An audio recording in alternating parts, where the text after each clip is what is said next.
Сайн байцгаана уу хүүхдүүдээ. Өнөөдрийн хичээлээр бид математик 12 сонгон судлах хичээлийн бином тархалтын талаар хичээл үзнэ.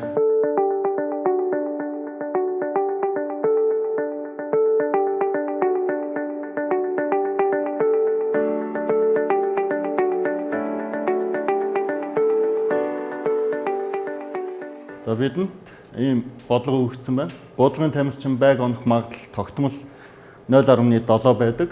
Хэрв тамирчин байг 5 удаа буудсан бол байг онох магадлалын тархалтын өснөгтийг байгуул гэсэн бодлого өгсөн байна.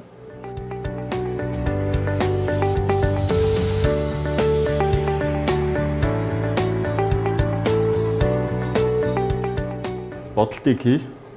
Өмнөх хичээлээр бид дискрет санамсаргүй хувьсгчийн талаар бол үзсэн байгаа. За тамирчин байг 5 удаа буудах гэдэг бол за байгаа бол тэг 1 2 3 эсвэл 5 удаа бол онж болно. За тэгэхээр энэ маань тамирчин байг 5 удаа буудахад онох тоог бол x гэвэл x маань дискрет санамсаргүй бол хувьсгч болчихно. За тэгвэл x тэнцүү 2 байх үзэгдэл гэдэг бол байг 5 буудахад хоёрт нь одоо онсон үзэгдэл болно. За энэний магадлалын талаар авч үзье. За эхлээд тамирчин байга онсон гэдэг үзэгдлийг том А үсгээр тамирчин байга алдаж буудсан гэдэг үзэгдлийг том А үсгээр тэмдэглэжээ. Бодлогын нөхцөл ёсоор онох магадлал маань тэг 17 байгаа.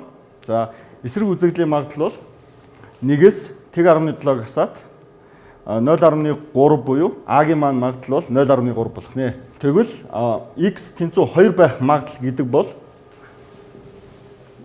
энд бичигдснээр А үсэг маань онох магадлал үзэгдлийг тэмдэглэж байгаа. Эхний буудалтаараа онох, дараагийн буудалтаараа онох, сүүлийн 3 буудалтаа бол алдах. Эсвэл эхний буудалтаа оноод дараагийн буудалтаа алдаад 3 дахь буудалтаа оноод сүүлийн 2 бол алдах.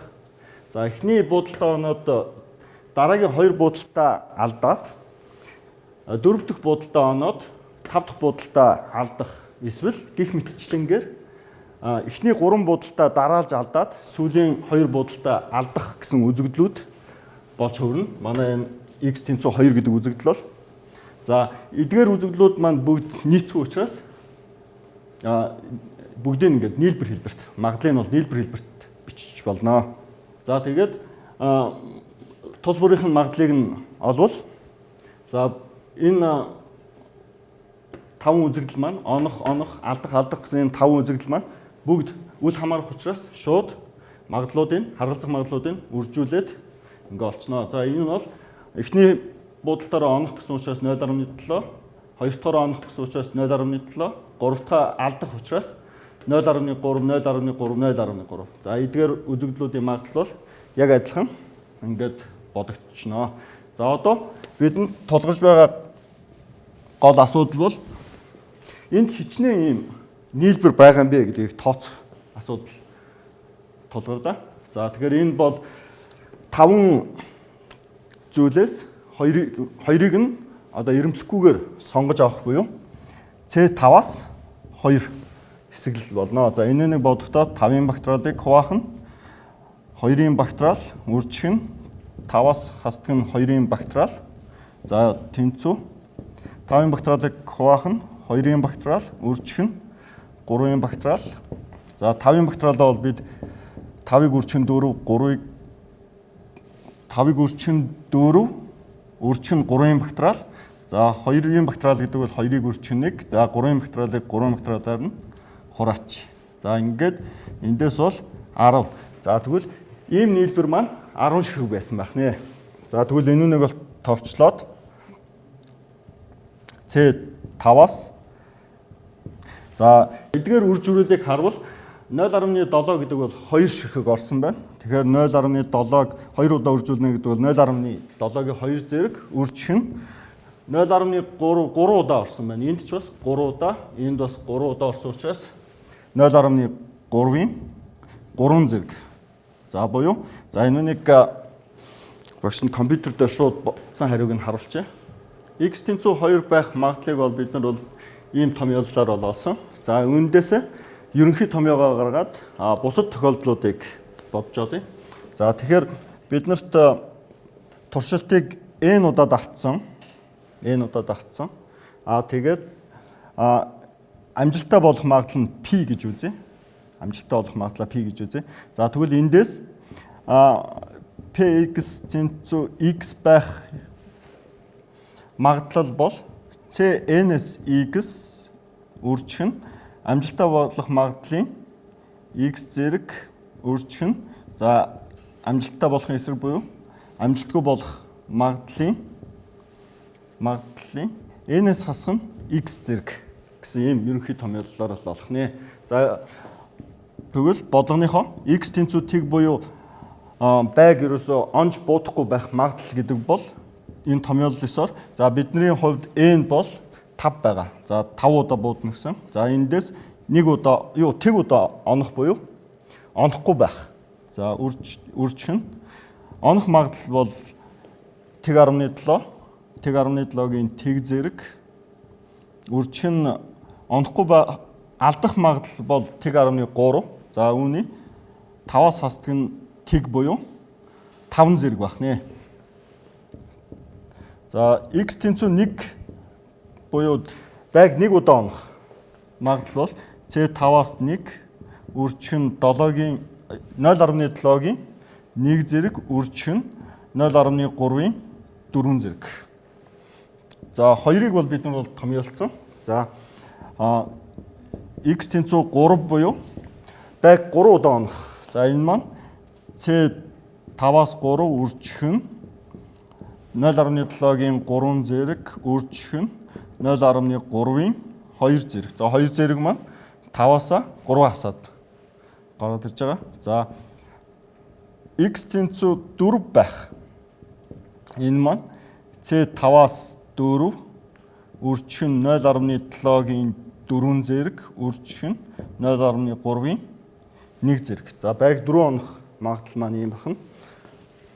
За байг 5 удаа онох буюу огт алдахгүйгээр буудах магадлал бол c5-аас 5 үржих нь 0.7-гийн 5 зэрэг үржих нь 0.3-ийн тэг зэрэг. За энд бол 5-аас 5 хасаад тэг зэрэг гарч байна. За эдгээр утгуудыг багшны слайд дээр шууд харуулъя. За тус бүрийн утга бол тооны хэмжээгээр бодвол ингэж гарах нэ.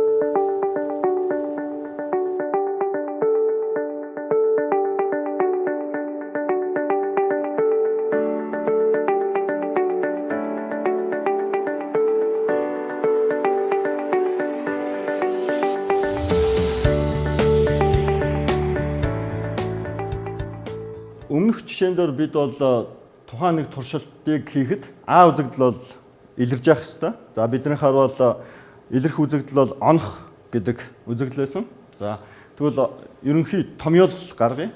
За туршилтыг хийхэд А үзэгдэл илэрх магадлал нь тогтмол P ба уг туршилтыг хооронд нь хамааралгүйгээр n удаа давтан хийхэд А үзэгдэл x удаа илэрдэг гээд x-ээр том x-ээр болохоор А үзэгдлийн илэрсэн тоог тэмдэглэл том x маань дискрет санамсаргүй хувьсгч болно. За энэ нэг бол өмнөх жишээгээр бол бид нар бол харсан. Уг санамсаргүй хувьсгчийн тархалтыг бином тархалт гээд x долгионтой зураас b np гэж одоо ингэж тэмдэглэдэг. За тэгээд харгалзах магадлал нь бол ийм томьёогоор бол олдохыг бол бид нар өмнөх жишээн дээрээс харсан. За энд бол n бол туршилтын тоо, p бол a үзэгдэл бол илэрх одоо магадлал байх нэ.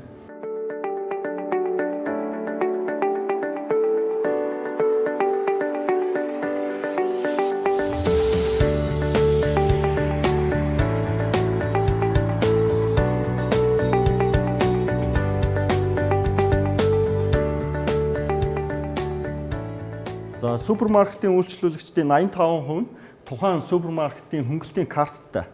Санамсаргүйгээр 15 үйлчлүүлэгч сонгоо авахад яг 9 карттай байх одоо магадлалыг олъё. За бодолт хийхээс өмнө за энэ бодлого маань бином тархалт болохыг одоо доорх энэ шалгуураар шалгаж олно. За туршилт бол тодорхой тоогоор бол давтагдсан байх ёстой. За туршилт бүр бол үл хамаарах байх ёстой. За туршилт бүрийн хувьд амжилттай явагдах магадлал бол тогтмол байна. За тэгэхээр энэ хэдэн шалгуурыг хангаж ийн гэдгийг шалгаа авчи. За туршилтын тоо бол энд бол 15 үйлчлүүлэгч бол сонгож авна гэсэн. За хоорондоо бол энэ бол үл хамаарах. Тэр бол хүн болгон өөрийн гэсэн карттай учраас энэ бол үл хамаарах болно. За туршилт амжилттай явагдах магадлал бол 85% буюу 0.85. За үүнийг бином тархалтын тэмдэглэгээр бичвэл x долгионтой b15 0.85 буюу 15 туршилт хийхэд туршилт бол амжилттай явагдах магадлал 0.85 байх нэ. За эндээс бид нар бол яг 9 гэсэн учраас x тэнцүү 9 байх магадлалыг бол олох нэ. За эндээс томьёондоо энэ доор өгөгдсөн томьёондоо орлуулбал 15-аас 9-ыг сонгож авах боломж. За тэгээ амжилттай болох үзэгдлийн магадлалын 9 зэрэг. За эсрэг үзэгдлийн магадлалын 6 зэрэг буюу за үүнийг хэсэглийнхаа томьёосоо бодоод олвол ийм. За хялбарчлал 15-аас 9-ыг сонгох боломж байна.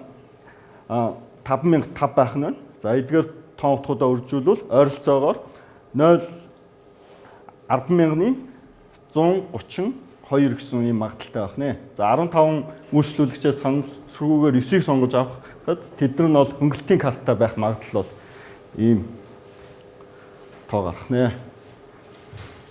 За гэртээ бие даан баттгах энэ дараах 3 болгыг бодоорой.